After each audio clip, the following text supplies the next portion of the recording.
মাননীয় প্রধানমন্ত্রীকে জবাব দিতে হবে কেন তিনি এটা বলছেন। জামাত ইসলামের কোন নেতা বলেছে আমার কাছে যে জান্নাতের টিকিট আছে বিক্রি করছি? টিকিট বিক্রির একটা কথা বলা হয়েছে। মাননীয় স্পিকার একটু প্লিজ, কোরআন মাজিদে একটি আয়াতকে কেন্দ্র করে এটা ভুল বোঝাবুঝি হচ্ছে। আল্লাহ তাআলা সূরা তওবার 111 নম্বর আয়াতে বলেছেন যে আল্লাহ তাআলা জান মালকে কিনে নিয়েছেন জান্নাতের বিনিময়ে। এটা আল্লাহর কথা। আপনি জানমাল দিবেন, বিক্রি করবেন, জান্নাতে যেতে পারবেন। জানমাল আল্লাহর পথে দিবেন না, আপনার কপালে জান্নাত হবে না। এটা আল্লাহর কথা, এটা মানুষের কথা না। আমি চ্যালেঞ্জ দিলাম, জামাত ইসলামের কোন নেতা বলেছে আমার কাছে যে জান্নাতের টিকিট আছে বিক্রি করছি?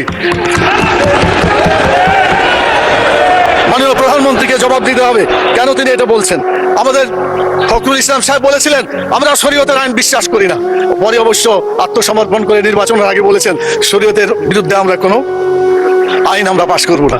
তো ধন্যবাদ ওনাকে অন্তত তওবা করে ফিরে এসেছেন। আমরা আল্লাহর আইন চাই, আপনারা আল্লাহর আইনের বিরোধিতা করবেন না বলেছেন। অতএব আসুন বাংলাদেশে মানুষের আইনের কবর রচনা করে কোরআনের আইন প্রতিষ্ঠা করি রব্বুল আলামিন। আল্লাহ তাআলা আমাদেরকে সে তৌফিক দান করুন।